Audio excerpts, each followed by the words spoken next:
Okay, welcome back to the P-Mill channel. I have something really cool today. I always envisioned myself interviewing people, telling people about other Jehovah's Witness experiences, and what a better idea to have my best friend on this channel because we went through this journey together. I think she kind of became an exjw before me, but it's okay. She coached me through the process, and she's a really wonderful friend. We're going to be friends for life. I've talked about her in my other videos, especially my first video. So if you want to go back and look at that video, you're welcome to. But right now this is the P-Mill channel, so we're going to use stage names. All right, so we're going to refer to her as the Black Madonna. That is her YouTube channel. And I'm going to refer to her as Madonna. Hi, Madonna. Hi, thanks for having me. All right, so I don't know, like I've never interviewed people before, so let's just start about your JW history. Like, tell me about you and how you grew up. Okay, well, first, starting out, I'll say this. I had 1 year outside of JW's organization. My family grew up, celebrating, Christmas and Halloween. I think I was like a cat and my sister was a witch. um, and then after that, my father was raised Muslim and Jehovah's Witness, what a contrast. And then he met my mom, and my mom was studying at the time, and they came together. And my mom kind of stuck with it. She was poor. She lived in a very, poor conditions.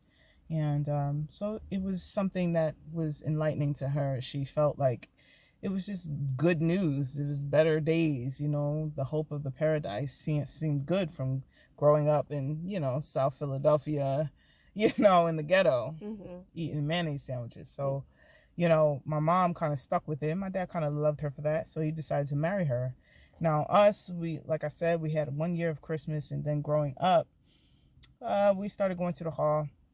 At this point, we were raised in it. We adapted their beliefs, so pretty much I was raised in it. It's interesting because, like, I would say, like, going to school and having to differentiate myself from my peers in school. I can honestly say that there were some peers in school that I felt more of a connection with than in the truth, but I've learned to adapt to it. And it was, I won't say it was hard because you don't have anything to compare it to say that it was hard growing up. You're a kid, Right. It's a way of life. And for me, it was a way of life. When I felt it was really in my teen years. I will say that in my adolescent years, I started to really feel different because I noticed that, everybody's different. You have followers, you have leaders, and I noticed that I wasn't a follower and I was questioning a lot of things. And I tried to give it my all, Right. As we all. Right. So I feel like I can give it this honest perspective because I feel like I was a person who really gave it my all. I auxiliary pioneered. I was really trying, trying to get hours and go to Bethel. I mean, I never really wanted to go to Bethel, but I was definitely pushed and pressured to go to Bethel. Right, like all of us. Right. So I always liked singing. So I was like, I want a music career. So you were like, but you can sing for Jehovah. Right.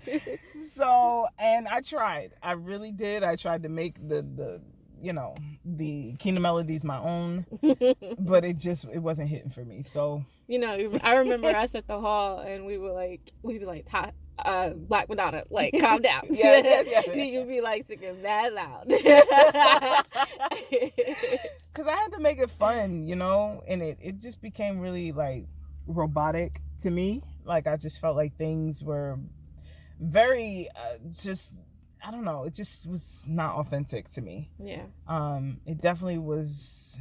It just felt like everything was programmed, and that's something that I just didn't like about it. Even like the gatherings and the parties and things like that, we did enjoy ourselves. I know you had a couple of watchtower studies, and we used to have at your house. Right. And we didn't know really what fun was. Right. You know, growing up as a Jehovah's Witness, you don't really know what fun is. You're just happy to Socialize, yeah. you know, Mm-hmm. to be around like people of the opposite sex, to be around boys, you know. You don't know. You getting dressed up for the Watchtower study. You're getting dressed up for the assembly. Right. To see your crush. You know what I'm saying? Right. So it's, you know, growing up that way, I think the hardest part for me was wanting to do something in the secular world, like singing, and not being able to do that. Right. And being good at it. Yeah, you're an amazing singer. I appreciate that. All right, so let's back it up a little bit. So you said that you came into the truth at 1. You only celebrated holidays for like a year, and then you've only known your Jehovah's Witness life. So tell me about the time you decided that you wanted to get baptized. So, wow, that's a good question. I was about 17 when I started my, I guess, grooming to be baptized. That's when we met, around that time. Yes. Yeah. Literally. That's crazy. So, I mean, guys, I'll say this. Everybody was doing it. And I felt a part of something. Right. You know, at that delicate age, you know, you know, human beings, we need to feel a part of things. And sometimes when your peers and your family and your, you know, brothers and sisters at the hall tell you, oh, I'm so proud of you. Yeah. You know, and it feels good. It's a great feeling. Yeah. You don't know what you're getting yourself into. It's kind of like signing, you know, your life away on a contract, you know, a verbal contract that you have no idea of the aftermath or the after effects. Right. Of that. So me doing that, I mean, I can't really say it was really my decision. I really was just trying to, you know, keep up with the Joneses of the JW organization and just fit in somewhere because I didn't in the world. Yeah. And I know we've had several conversations about, you know, spirituality and life around that time. And I didn't even realize, like, when we met, you had just gotten baptized. That's actually new information for me. Fun fact. All right. Well, what did it for you? Like, so you're saying you basically just got baptized because everyone else was getting baptized. There was no, like, wow factor, like, oh, you know, that makes sense to me. I'm going to be a Jehovah's Witness. Yeah. I mean, my dad used to do, like, little weird things like, oh, well, you know, he would congratulate my sister because my sister got baptized in 2002. And then I got baptized, I believe, in like 2006 with another friend of mine. And I think it was March 18th I got baptized. And yeah, man, my dad used to, like, just the way he would say things like, oh, your sister's baptized, we're so proud of you, you know, like, Jehovah's really pleased with you and blah, blah, blah, blah. You know, Tasha, you should really think about, you know, talking to my sister. Yeah. You know, we should really think about stuff like that, like getting baptized and stuff like that. So I'm like, okay, well, listen, I want to do that too. I want to get that praise. Yeah. So it started to turn into a appraisal war. Yeah. So let's talk about your family. So it's you, your mom, your brother, and your older sister that are Jehovah's Witnesses, and then you have other extended family as well, right? Yes. Was your father, did he ever get like appointed as like a servant or an elder at any point? No. Interesting. No, he could not. Okay. So the Black Madonna, I don't think she's watching any of my YouTube videos, but my first video was talking about me being a worldly witness. So she knows all the craziness that I went through. Yes. Every crazy story, she was literally there for it and like literally held my hand. So my question to you, what was the transition? So we've both like auxiliary pioneered together, you know, and for the most part, I would say we were genuine with the things that we did. You know, I don't think neither of us would waste our time and do stuff that we didn't want to do. I remember us going to your hall and cleaning the hall and spending like 5 hours there. That was the longest day ever. Like raking the leaves. Facts. Little slaves. But the little free slaves. But what was the transition for you to like, what was the light bulb moment? Like, what happened for you to get to this point? What was the start of that? Disfellowshipped. Yeah, just being disfellowshipped. I don't have to even think about that. I mean, I understand the unity part of it. It is a beautiful thing. That's what gets a lot of people coming from out of the world into the truth, is the unifying aspect of it, and seeing, different brothers and sisters happy. But when you grow up in it, and you get this fellowship and you experience that personally, and you experience that energy in the room when you walk in there and you see your friends and all that Right. They stop talking to you. And they stop talking to you. They don't even look at you. Yeah. Forget talking. They don't even look at you. Right. And it's like they'll look at you when when you get up to go to the bathroom, or like when you turn your back. But when you try to make eye contact and you're sincere, and it's like they don't even acknowledge you. Right. And that's painful. I had a situation where I was in a car and I was disfellowshipped, and these two sisters came up to me, and this kind of solidified my decision. They tried to hand me a watchtower, not knowing that I was a witness, a disfellowship witness. And they handed me a watchtower, and I said, "Oh, sisters, I appreciate that. I'm actually disfellowship, but I really appreciate the information." And she took the watchtower out of my hand. She said, "Ooh, I didn't know. I'm so, and walked away from the car. Well, all right. So you said you got disfellowship. So what? So some people on my channel, they'd be like, "Oh, all of this is made up. This is fake." So what time were you disfellowship? What year was that? I want to say 2015. All right, so you got baptized in 06. We was living our worldly witness life for like 9 years because we were back and forth. But all right, so what your judicial situation was crazy. Do you want to elaborate on why you got disfellowship? Do you feel comfortable doing that? Absolutely. 100%. I went through a series of family issues that were a series of unfortunate events, and I was looking for answers. I was at a point in my life where I was looking for answers, and I wasn't really getting any. I was praying fervently. There you go, witness term, fervently praying to Jehovah. And at the end of the day, I just wasn't satisfied with the answers that I was getting. And it was a lot of daddy issues. It was centered around a lot of daddy issues, and I feel like I just didn't know what to do. And so I moved out of my father's house. It got too strict. It was just too much for me. And I moved out, me and my boyfriend, who also grew up in the truth at the time. And my cousins was going to see a psychic, and I tagged along. And yeah, she basically read me. And at that time, the family issues was difficult. And I'm not saying this to, excuse myself or exempt myself from any moral conduct or whatever. But it's just the truth. I was smoking cigarettes at the time. I just was down and out, Yeah, it was a depression, would you say? A very heavy depression. Yeah. And what do you think caused that depression? Oh, my father, for sure. Yeah. It was definitely my deeply rooted daddy issues and things that he's done to our family, that I just, was having a hard time struggling through. I was young, I wasn't prepared for the life that I was born in, and I wasn't prepared for how to deal with. I wasn't prepared for how to deal with it, in that manner, because I feel like the truth gave me hope, but it didn't give me solutions. Yeah. It gave me hope, but it didn't give me answers. Yeah. It gave me hope, but it didn't bring me healing. Right. Do you feel comfortable enough expressing what happened between you and your father? So I come from a family where I was born into a family of molestation. And my father molested me, my sisters, and all the women in my family.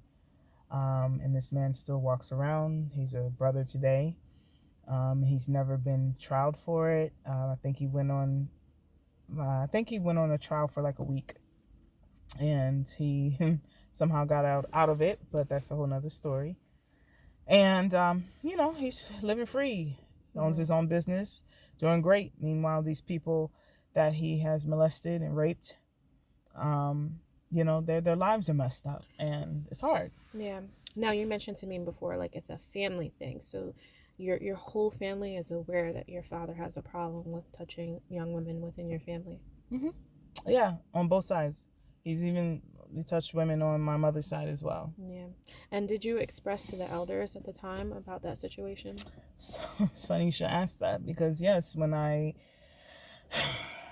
took a stand and tried to go to the elders to, I told my fiance at the time, and he told me to go to the elders, and I went to the elders, and they basically, this was in, I think, Philadelphia, and they basically, they didn't laugh, but they chuckled, and they was like, well, why didn't, I said it happened to me when I was 13. I told the brothers, and they were like, oh, well, this is his exact words. Wow, why didn't you go to the police authorities? I mean, when I was 13, I was a grown little man. Why didn't you go to the police? Or your father? Yeah, I told him about my dad molesting me. And that was the response I got. Now, I understand that everybody's different, and they, I'm gonna play devil's advocate. Okay, they say, well, those are people. That's not the organization. Yeah, right. But the organization has appointed these people to lead the flock. Right. So what am I truly following if this is the way that these people are leading the flock? I can't follow that. Right. I'm not even a follower. Right. But I damn sure not going to follow that. It's almost like when you say that God has appointed people, it's almost when those people say something to you, especially something that really hurts you corely, you almost feel like God is speaking to you. Mm-hmm. And that can really destroy your relationship with God when those type of things happen, especially when you're a child and someone that you should be able to trust is abusing you. Mm-hmm. That can really mess with your mind. I know we've had private conversations about, you not being comfortable enough with intimacy, but can you tell that the viewers how that has affected you and your relationships with other people? Oh God, don't get me teary-eyed. But it's my issues with my dad has affected me so deeply that I didn't know how to receive love, because I realized I wasn't really receiving it. I didn't really know, and I think what my dad did to me, it kind of cut me, it cut me deep, because when it's your flesh and blood and you come from this person and that's supposed to be like your hero, your everything, and then this person violates you, you tend to have like the biggest trust issues. Mm-hmm. And in my relationship, I would have these major like spurts of trust issues. Mm-hmm. And I just couldn't trust anybody. Mm-hmm. And I was afraid of sex. Mm-hmm. Like legitly afraid of sex, like losing my virginity at 30 years old, like afraid. Mm-hmm. And I never really got counseling. Mm-hmm. It was kind of just brushed under the rug, and don't say anything. I remember my mom coming to me, in elementary school, saying, if anybody comes to you in your school and asks you, did your daddy touch you? You say no, okay? And that's practice. Now, if anybody say, hey, did your daddy touch you? What do you say? And then she was like, you say no. And I'm like, but when you grow up, you forget. You never even asked me, did he? You didn't ask me if he even did. That's deep. Yeah. Do you think maybe she told you to say that? Because it's not normal for a parent to say that, because she already knew. Mm-hmm. She knew. And my mom, she tried to say that she didn't, but I let that go. I mean, you learn to make peace with who people are. You learn not to take things personal for you. Right. So. But with the elders knowing that information and knowing the experiences that you went through, they still decided to remove you from the congregation. Here's the funny thing about that. When I was disfellowshipped, I wasn't present. Basically, they kept trying to meet with me, but I was literally poor. I was very piss poor Mm. at the time. Yeah, talk to Oh, yeah, I was very, very poor at the time, and I feel like they just weren't understanding of the fact that I didn't have no money at the time, and they kept trying to meet with me, and I would answer every phone call, text them back every time they text me, and then it turned into, we're disfellowshipping you for refusal, keyword refusal, to meet with the brothers. Okay, so let's back this up a little Mm-hmm. bit. So you had moved out of your parents' house because of issues with your parents, and you had went to a psychic, and I guess the elders had found out that you went to a psychic. How did that happen? Oh, my father hired a private investigator and was taking pictures of me. Oh, so he basically wanted you to be disfellowshipped. Yes. Interesting. So your father hired a private investigator to find out what you were doing, and then they found out you went to a psychic, and then you tried to express to the elders that I can't afford to go to the judicial meeting because I really don't have any money. Mm-hmm. I can't afford to go to the hall because I don't have any money. Did they at any point volunteer to pick you up or provide you with some type of food? No, at this point I didn't have a car, okay, and I had to use public transportation. I didn't have that at the time. And two, my grandmother was dying, literally on her deathbed. Mm-hmm. Now, the brothers from that congregation came up to the hospital to, quote unquote, and I'm making the quotation hands literally, Mm-hmm. to come and see my grandmother. Do you know that while my grandmother's literally dying on her deathbed, Mm-hmm. my family is distraught? They come up to me, pull me aside, and say, "Can we talk to you?" And pull you aside. Hey, we really need to talk to you about the accusations that's been judicially set against you. And I'm just like, I can't think right now. Right. Are y'all really trying to pull me aside while my grandma is dying from cancer and I'm here with my family? Like, I thought y'all came here to support me. Right. And I'm just like, okay, I'll meet you guys when we can. I said, why can't you just do it over the phone? Oh, we can't. It has to be in person. Okay, well, I'm trying here. You gonna give me money? I mean, can you give me $20? I mean, you're not giving me solutions. Imagine the hypocrisy where everything now is on Zoom and people, I'm sure, has been disfellowship over a Zoom meeting or over a phone call, you know? So the fact that you were financially struggling and no one was volunteering to come pick you up, to kick you out of the congregation, because it seemed like they already made their decision at that point anyway. And, you know, seeking a psychic is like totally taboo within the Jehovah's Witness organization. Absolutely. That's just as equal as fornication. Like you went Literally. to a psychic, but you know, at the end of the day, you were down. You know, you were just trying to seek some answers, and the people that were supposed to be here for you neglected you completely. Literally. Yep. No one gave you money. No one gave you food. And even for myself, I take ownership of that. Like, I was a terrible friend myself, you know? Even though, you know, I knew her situation, I could have done my part in reaching out to you. So I apologize for that. Aw, I appreciate that. Oh, I love Okay. you. All right. So before we get misty, let's continue. So, okay. So the brothers disfellowship you without an official judicial meeting. How did you feel after that? Oh gosh. I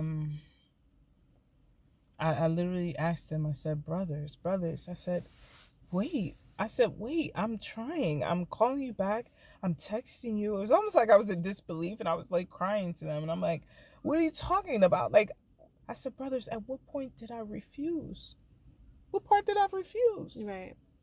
I said, I would have to refuse to have refusal to meet with the brothers. I never refused. Right. I couldn't make it. Right. You guys were impatient and decided to just go along and override me trying. Yeah. So I literally called my best friend at the time, and I told her, I called everybody, Yeah. and I You told called them. me. Mm-hmm. And I remember just crying to them and just like saying, you know, I'm getting disfellowshipped, and you know, I just, you know, they're like, why? And I told them why, and it's just a unnecessarily emotional like experience that really is unnecessary. It's really demeaning and it's belittling.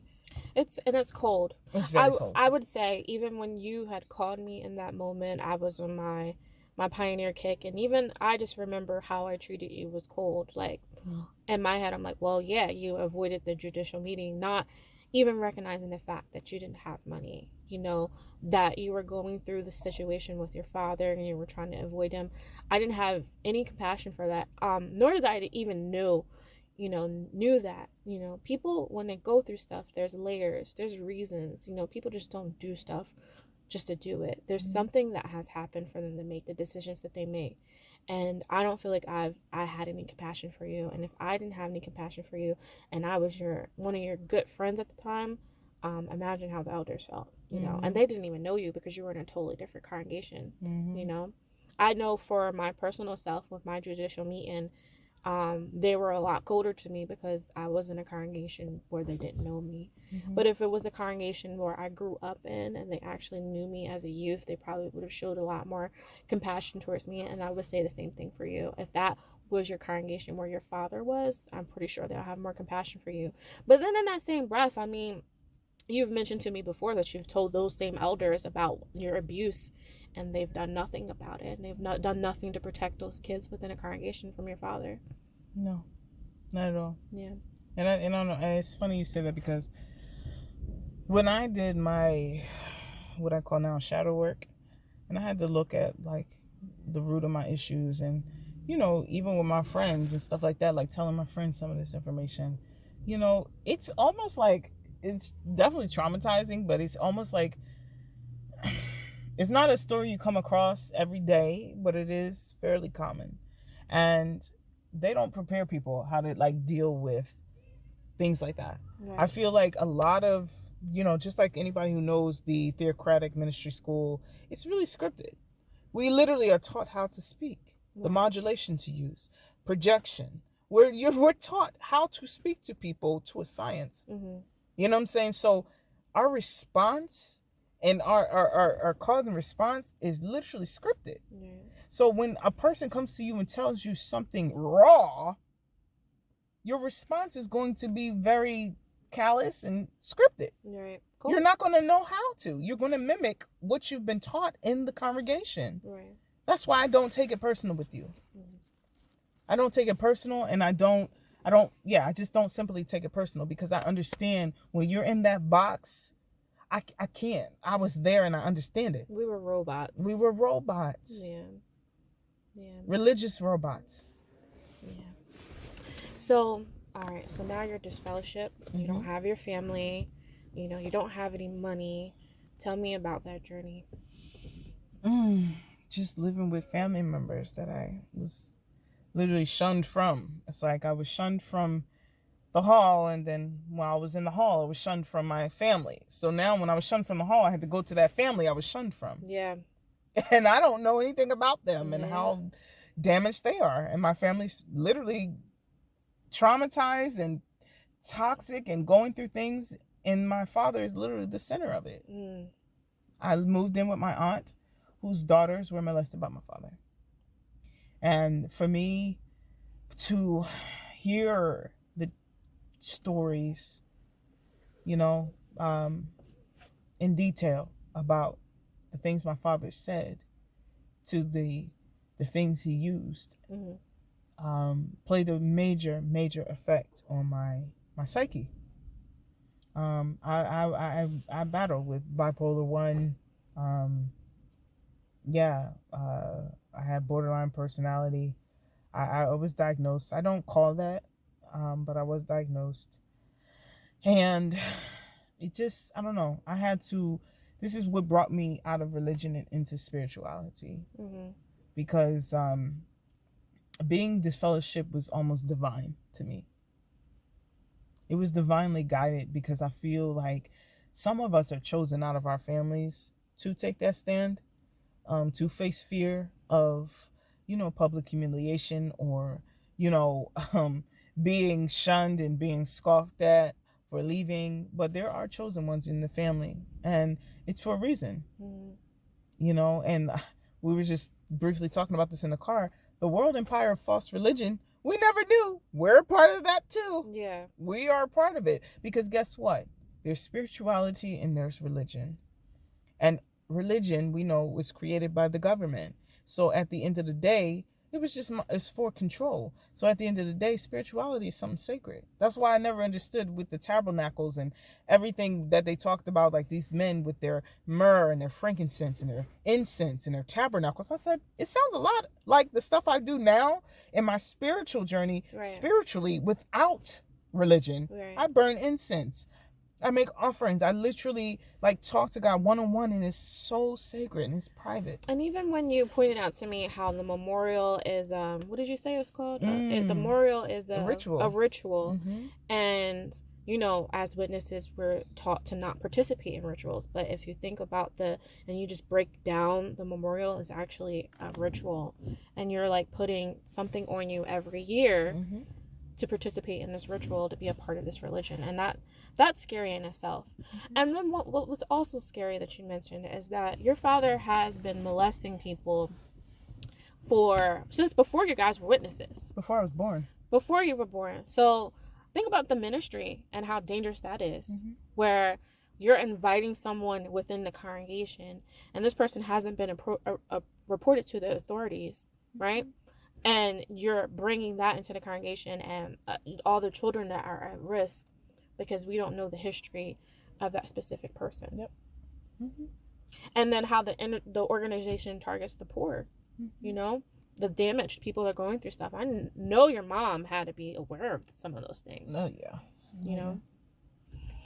All right. So let's explore your transition. So, you were in disfellowship for how long? Let's see.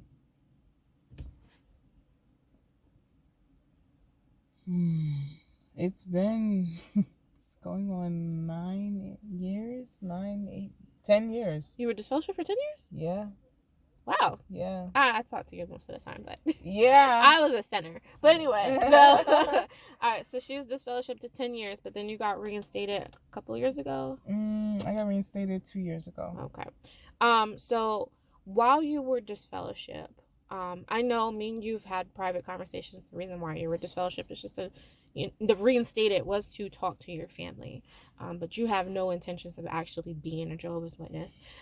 But what happened during that 10 years for you to realize that I do not want to be a Jehovah's Witness anymore? Because there's plenty of stories where people say, oh, someone molested me within a congregation, but they don't put those actions necessarily on the organization. They put it on the people. What made you look at the organization as a whole and say, hey, this is not for me? I feel like the contrast. Mm-hmm. When you are in and then you step out and then you go back in, that contrast, man, it's unbelievable. Mm-hmm. Once you see, you cannot unsee. Mm-hmm. And I feel like when I saw the life that people live outside in the world, it's almost as like I was in a dungeon. Like I was trapped.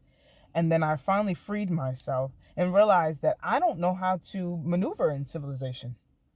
I don't know how to date. I don't know how to, I don't know much about credit, or I don't know much about just secular worldly things that youth my age, my peers in the world knew about. Mm-hmm. And I'm like, wow, I have nothing. I felt so out of place. Yeah, you had no life skills. No life skills. Yeah. Or social skills at that. Mm-hmm.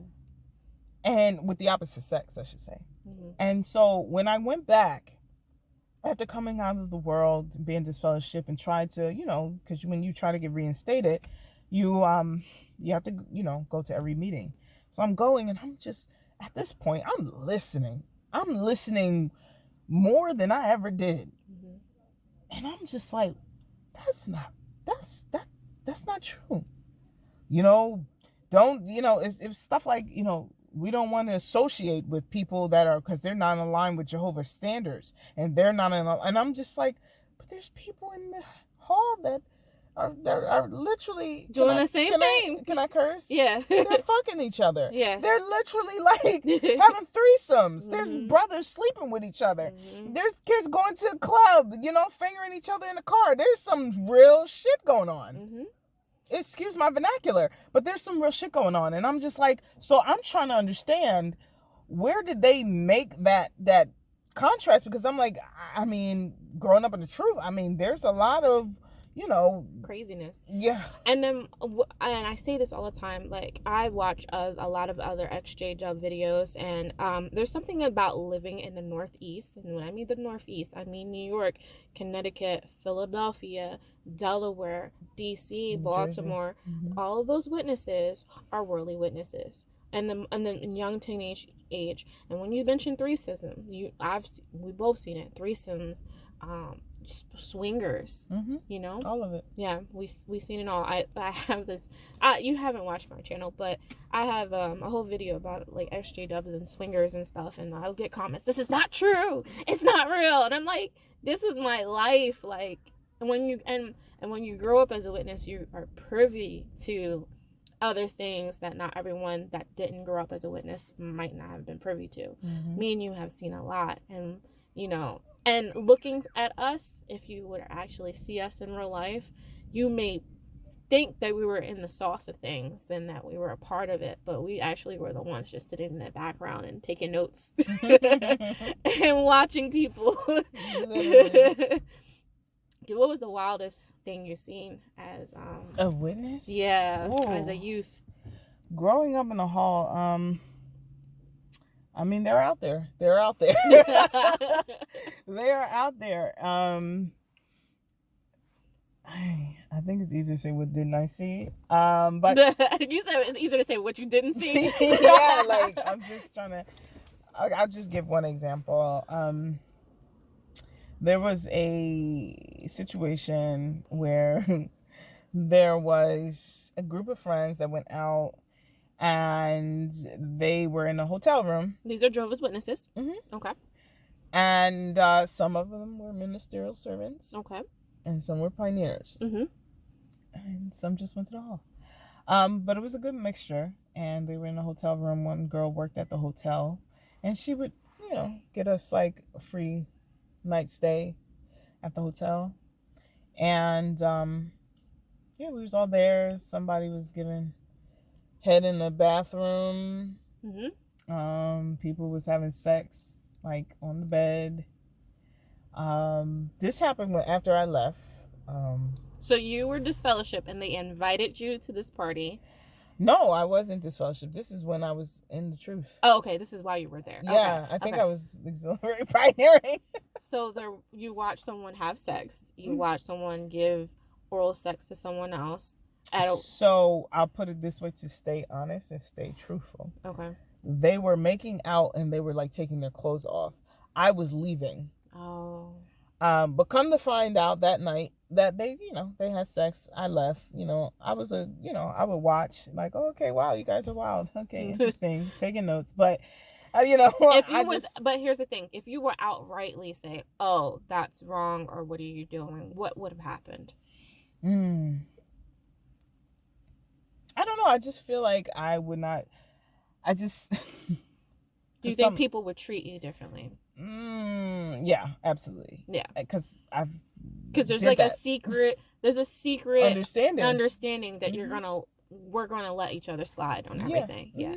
Yeah. I think one of the hardest things that I had to do, something similar like to what you just said, is I had to expose my best friend, one of my best friends. So we're going to segue to this because this is a great story. So while you were a witness, I wasn't there that day. No. All right. So while you were a witness, you found out your friend was committing a gross sin. Tell me more. So we were over one of our close friends' home. Actually, these two brothers lived together. And they were, one of the monarchs of our friendships, our peer group. And, oh man, it's almost like it was literally divinely guided in some weird way, because we went to their brand new apartment. These two brothers moved in together. And I remember my sister was talking to both of them in their room, just kind of just talking about, chatting it up.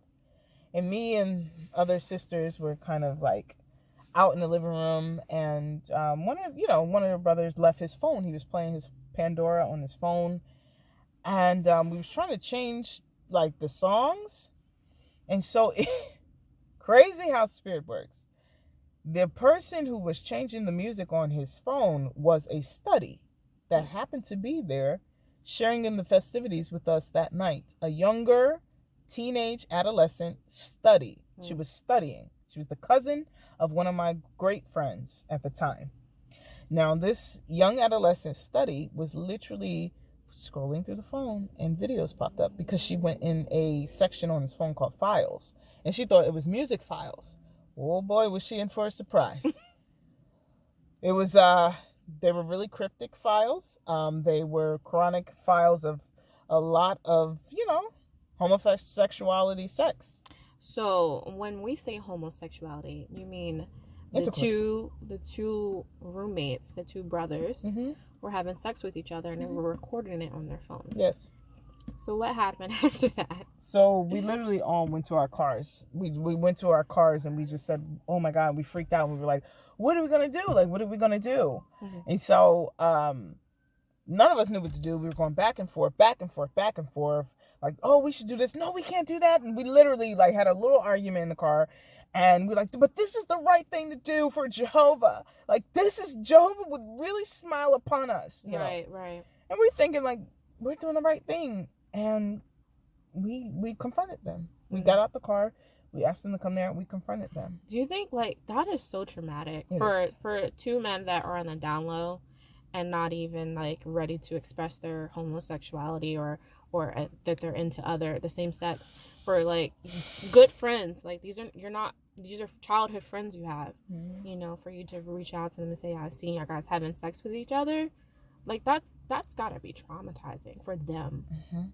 And now when I look at it now, I'm like, that was none of my business. It was absolutely none of your business. None of my business what they were doing, and they are free to live their life liberal as they want, and they are a free agent. This is free will. We were doing it in the name of God. In the name of, yes. so sad. And you know what? I don't think one of them has really recovered from that. No, but one of them, we're still friends to this day. Yeah. We're still friends to this day. You know what's crazy about being a witness and like you telling on a friend and you so happen to get disfellowship as well?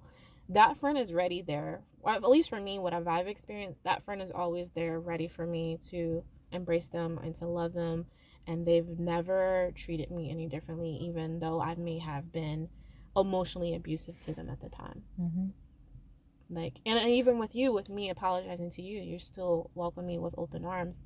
So, and that tells you how deep like the trauma is, and how deep, the teachings are, and how you can just turn your back on your best friend, because you think you're doing it for God, and you're really just doing it for the organization. Okay, so the video got cut off a little bit, so we're gonna continue. Mm-hmm. So, we were talking about you just doing it for God and just doing it for the organization when you reported your friends to the elders.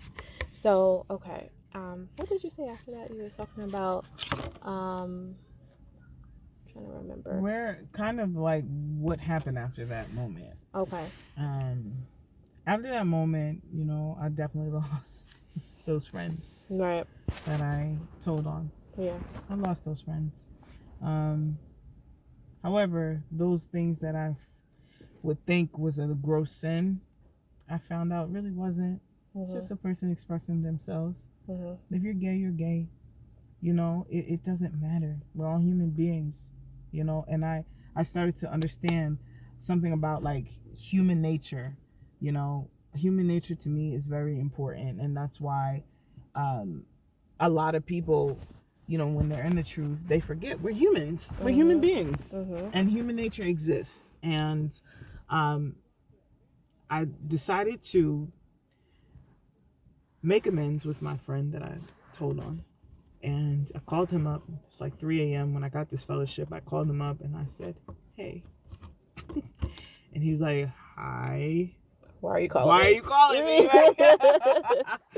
And I'm looking at him. I mean, I'm calling him, and he's just like, he still opened me. He still opened his arms up, open arms, and he was like, I'm just shocked to hear from you. I'm like, I just want to say I'm so sorry. And I literally was teary eyed, and I was like, I'm really sorry. And I was like, I was in a bit of a box, and I didn't know, and I love you so deeply, and I hope you can accept my apology. And I don't judge you. I don't, I love you so much. Yeah. And he was just like, it's no hard feelings. Like, I probably needed it. I feel free. And I was like, okay, good. And like you said, it was divine. Like, maybe it was divine for them as well, where they could actually just be themselves and stop pretending to be somebody that they weren't. And even though it was traumatic, you guys were able to build a stronger connection with each other. I mentioned in one of my videos about me reaching out to my friend that was disfellowship, and feeling like they had died, and I treated them like they were dead. And when I was able to talk to him, it was almost like, oh my gosh, you were resurrected. That he welcomed me with open arms, and he was okay with me shunning him for so long. He was okay with that. He was here for me. So I'm happy you were able to regain that friendship. Thank you. Yeah. Yes, to this day, and that's the thing. Like, the organization has torn apart many families, many friends, but I just feel like there's just a chosen few, that has made it through and survived that. Right. And then too, like, it shows like who was your real genuine friend and who wasn't. Because there's plenty of people. I mean, me and you both have mutual friends that don't even speak to us anymore. They that conditional love, loving people only with the condition of you being a Jehovah's Witness, and then that's not real friendship at all. Nope. Okay, so let's talk about you seeing the differences within the Kingdom Hall. What did you do right after that when that opened up to you?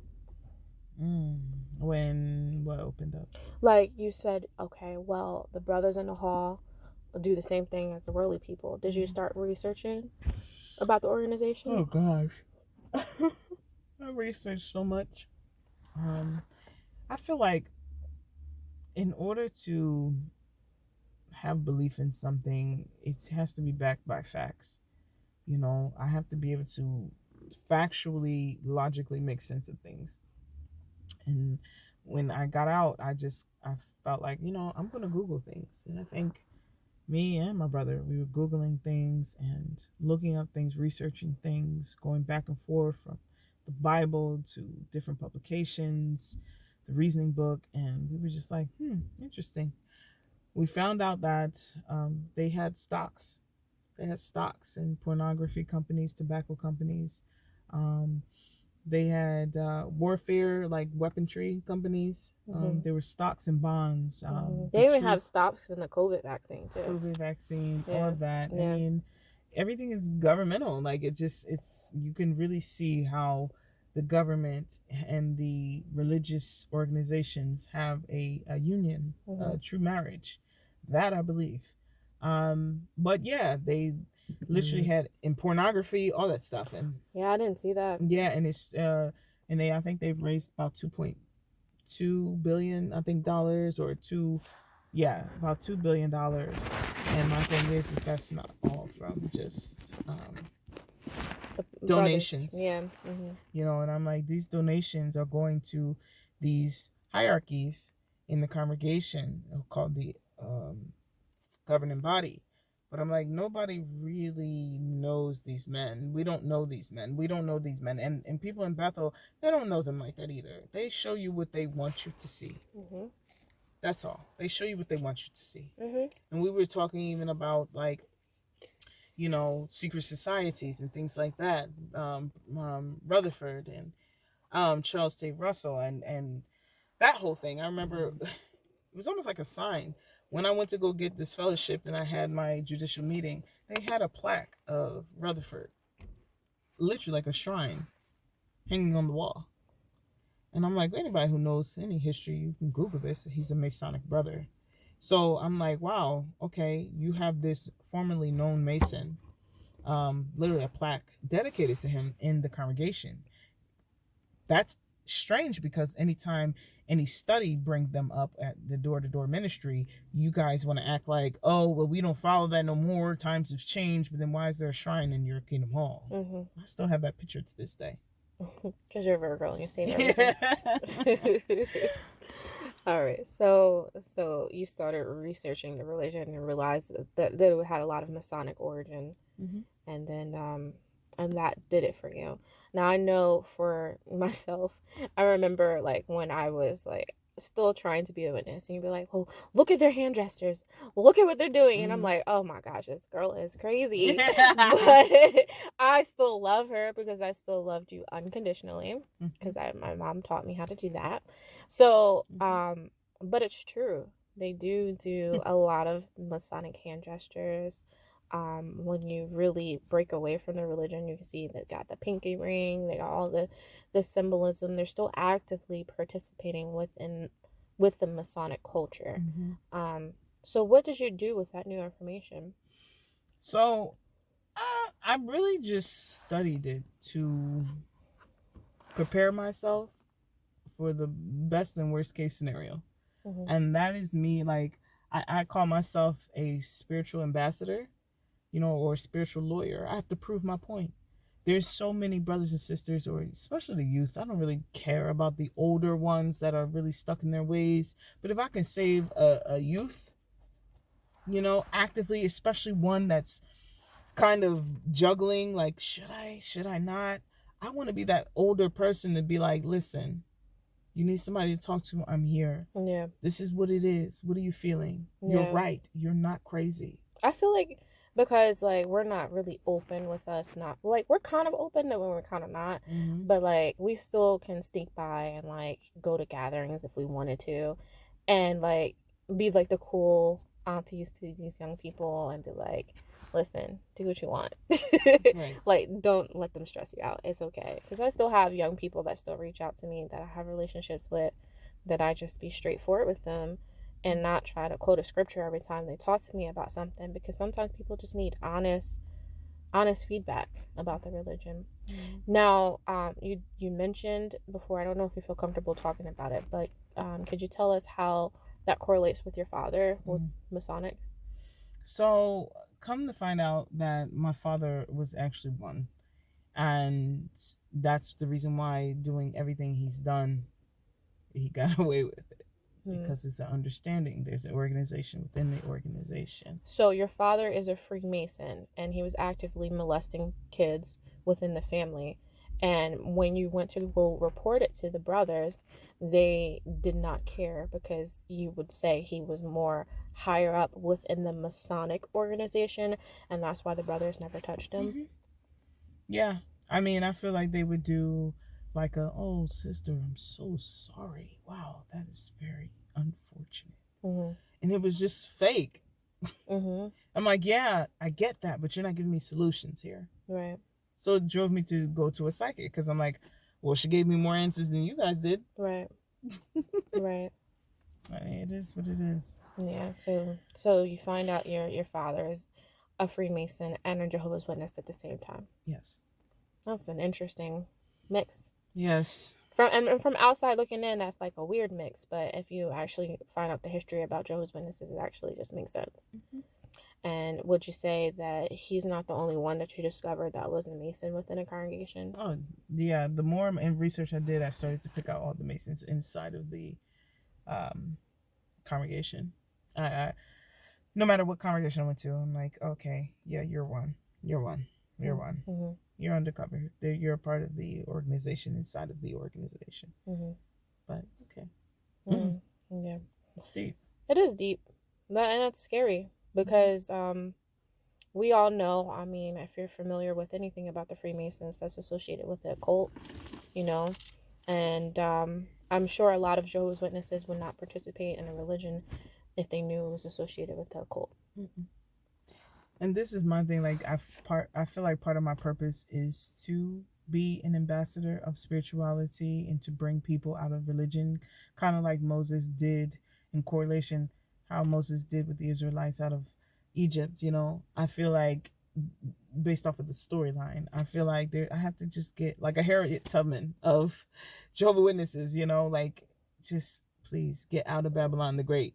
That's Babylon too. Right. We are not exempt from that. So tell me on what you're doing right now. So let's just sum it up. So you got reinstated a couple of years ago because you wanted to be with your family, but you've been on this total spiritual journey, right? So you're not disfellowshipped now. I'm not disfellowshipped either. We're both kind of like in this limbo phase with the Jehovah Witness organization, but not with ourselves. So tell me about your spiritual journey. Where are you at right now? Well, right now I'm considered to be a high priestess. In the non-taboo type of definition. Okay, so explain what a high priestess is. A high priestess is just somebody who, what we would call anointed, somebody who is divinely gifted. You can definitely see like future events. You can definitely see intentions. You're just spiritually gifted all around. So the divination or ritualistic things that we're taught to be taboo or demonic, they're actually not. There's a light and dark side to every aspect of life. Even in religion, there's a dark side and there's a light side. I choose light side. And I study both though. Right. So I know the dark and the light. Right. But I choose to stay on the light. I want to heal people. So as a high priestess, what I do is I am actively healing myself and healing others, doing things to heal people, having conversations with people and healing them, teaching them esoteric teachings and esoteric knowledge, information, teaching them about the past and how things were done in the past before the evolution of the colonization of America and the whole free world. Really, the systematic belief was even created. And explain to people, this is not demonic. It has nothing to do with demons. There's a whole energy field that we just do not tap into, just as a world in general. And like you said, like religion is government based, and the government takes advantage of the religion so that we can follow their order and then we can be on the same wavelength of them, and they manipulate that energy field so we can't tap into it, so that we can take advantage of our destiny or where we want to be in life. They keep us blinded, they keep us working, and you're taking the pause on that, and you're really examining your history and what you're on this earth and what you're meant to be. And to some people it may sound crazy, but it's not. It's actually really real. And I didn't mention this in my first video about the reason why I decided to go to the elders about the situation I had with me and my husband.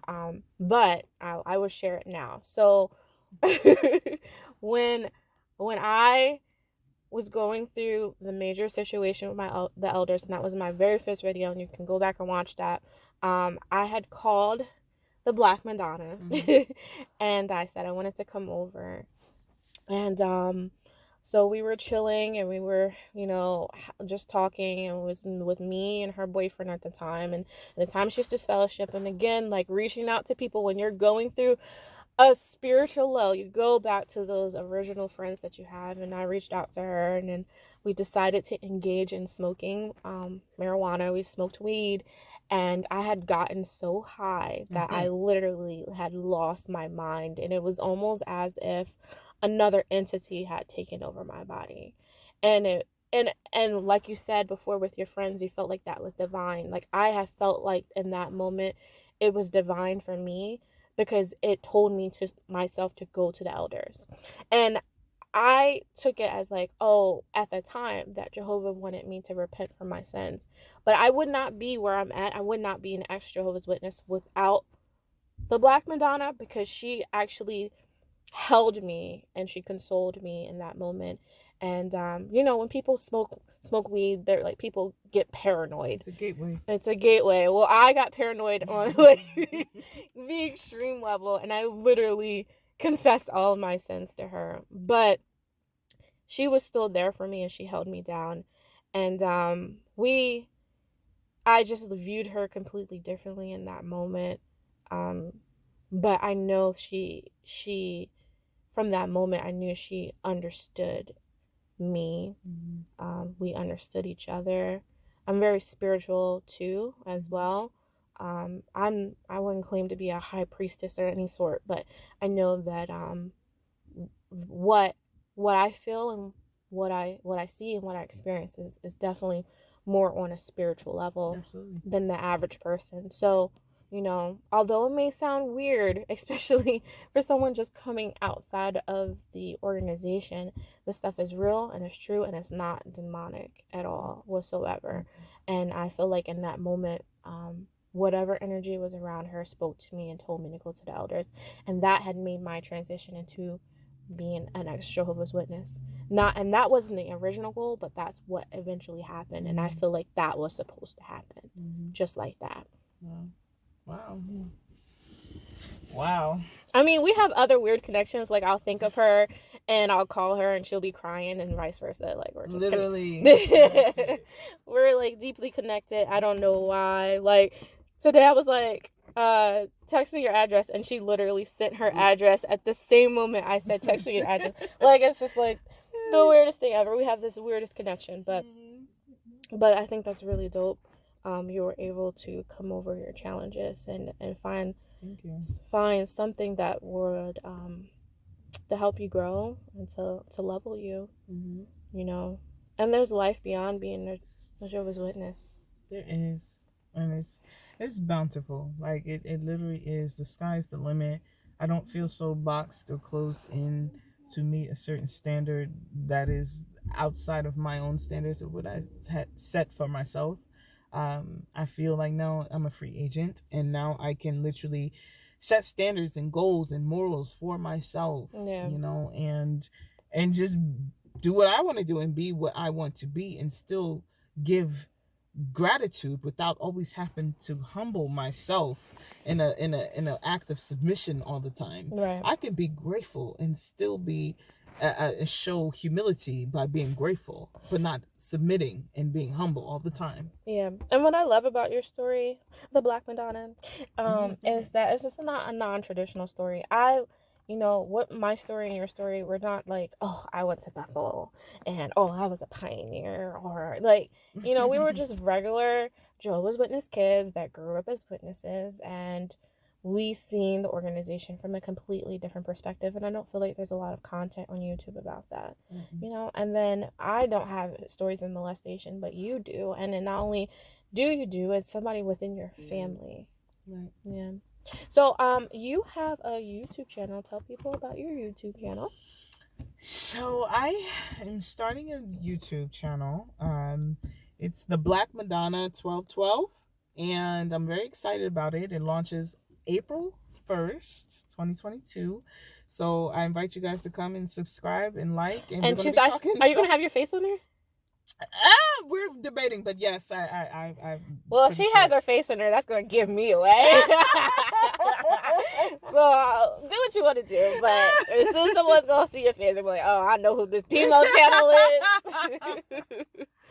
But is there anything you need to say? You want to say anything else? I just want to say to any of my youth out there, if you're watching this and you come across this video, I just want to say, you guys, listen, whatever you feel in the organization that is burdening you, and you feel like there is nobody that understands, know that there are people outside of the Jehovah's Witness organization. Know that there's a community outside waiting for you with open arms, ready to accept you for who you are, what you are, and everything you want to be.